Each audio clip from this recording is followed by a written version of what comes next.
भी रुपया धर्म के काम में नहीं लगाया तो मजाक मजाक में ही लोगों ने उसका नाम रख लिया दानचंद। क्या रख लिया? दानचंद। कभी उसने कोई परोपकार नहीं किया, कभी अच्छा काम नहीं किया। पत्नी कहती थी सुनो, तुमने जिंदगी में कभी कोई अच्छा काम नहीं किया, कम से कम एक बार, गंगा जी यहां से बहुत नजदीक है, 12 किलोमीटर दूर है, एक बार गंगा जी में ही नहाए आओ, थोड़े बहुत तो पाप कटेंगे, थोड़े बहुत तो पुण्य मिलेंगे। लेकिन जब वो पीछे पड़ गई, नहीं जाना पड़ेगा जाना पड़ेगा, तब उस दानचंद ने कहा ठीक है, अब तुम कह रही हो तो जा रहा हूं, लेकिन पैदल पैदल जाऊंगा। अब सवारी लेकर के जाएगा तो पैसे खर्च करने पड़ेंगे, और पैसे खर्च कर नहीं सकता मैं।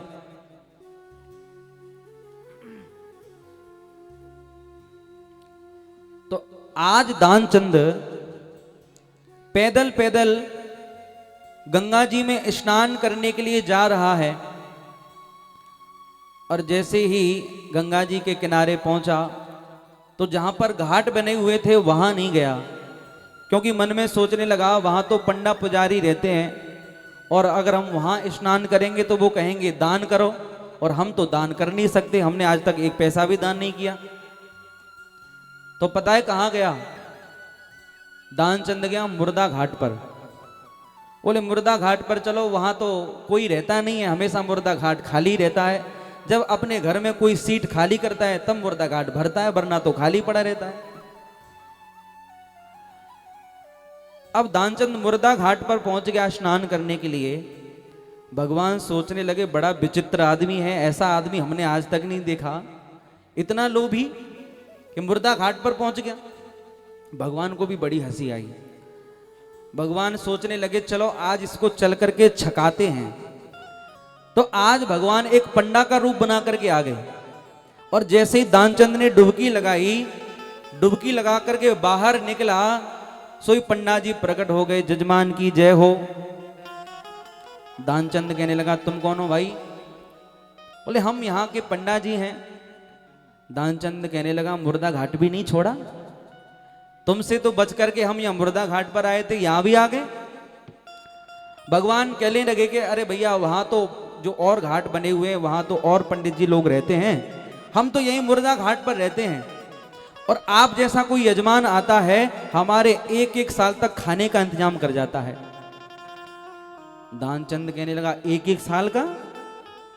हम तुम्हें एक दिन का नहीं कर सकते? एक दिन की बात तो छोड़ दो, एक समय का इंतजाम नहीं कर सकते? हमने तो आज तक दान नहीं दिया। भगवान कहने लगे आज तो देना पड़ेगा। अब दानचंद सोचने लगा अच्छे फंस गए भाई, हमने तो आज तक दान नहीं दिया और ये पीछे ही पड़ गया, दान दो दान दो। दानचंद कहने लगा चलो ठीक है, अब तुम पीछे पड़ रहे हो, मान नहीं रहे हो, तो हम दे रहे हैं, उधार दे रहे हैं। उधार कितना? एक दहला।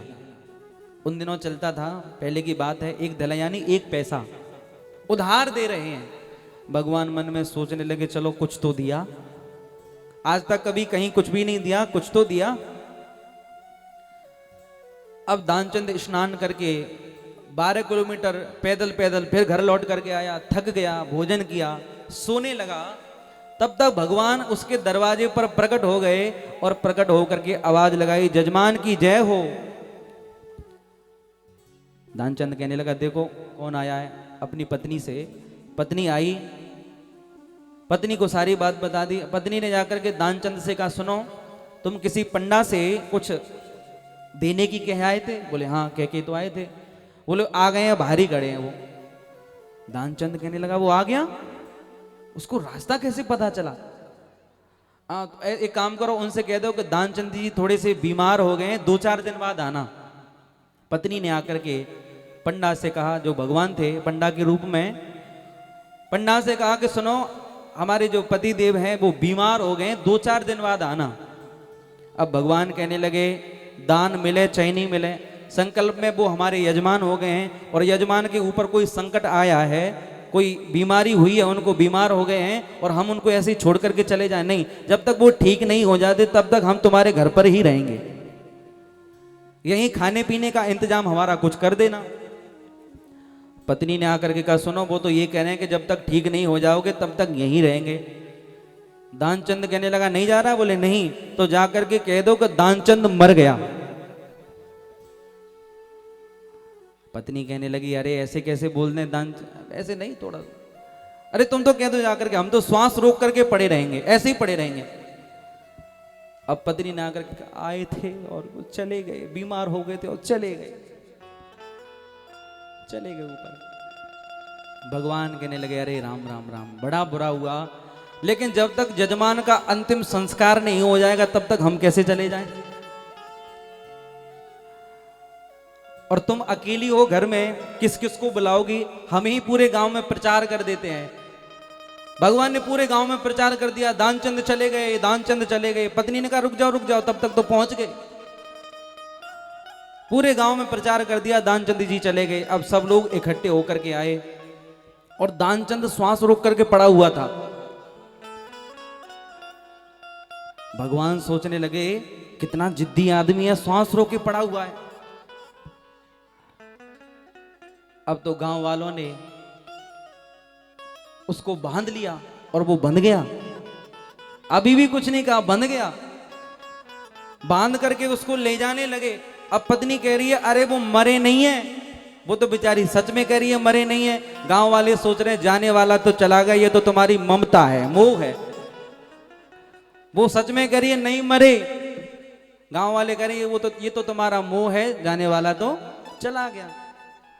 भगवान कहने लगे कितना जिद्दी आदमी है, बंध गया और जाने लगा। लोग हमसे हार जाते हैं लेकिन आज हम इससे पहली बार हार गए। जाने लगा। शमशान घाट पर लेकर के पहुंचे, चिता पर रख दिया उसको, लकड़ियां सजा दी। भगवान सोचने लगे मर जाएगा पर देगा नहीं। भगवान ने लोगों से कहा सुनो भैया ये हमारे यजमान जी हैं, इनके कान में हम कुछ मंत्र बोलना चाहते हैं। तो भगवान ने उसके कान में बोला आया हूं बैकुंठ से तुम हित नाता जोड़। अरे भैया दानचंद, मैंने ही तुम्हारे साथ रिश्ता जोड़ा है, मैं बैकुंठ से आया हूं, मैंने तुमसे नाता जोड़ा है। दानचंद सोचने लगा कि वो पंडा चला गया और शायद भगवान आ गए, और भगवान अभी भी उसी पंडा के रूप में ही है। जैसे ही दानचंद ने आंख खोल करके देखा सो वही पंडा, फिर आंख बंद कर ली। भगवान को बड़ी हंसी आई। भगवान ने कहा कि आया हूं बैकुंठ से तुम हित नाता जोड़ और मांग ले वरदान कछु। बोले हमें तुझसे कुछ भी नहीं चाहिए, तू ही मांग ले, तुझे क्या चाहिए? तो दानचंद कहने लगा बस धैला दीजिए छोड़, वो पैसा छोड़ दो और कुछ नहीं चाहिए। अब बजा लो ना, गलत टाइम पे बजाते हो।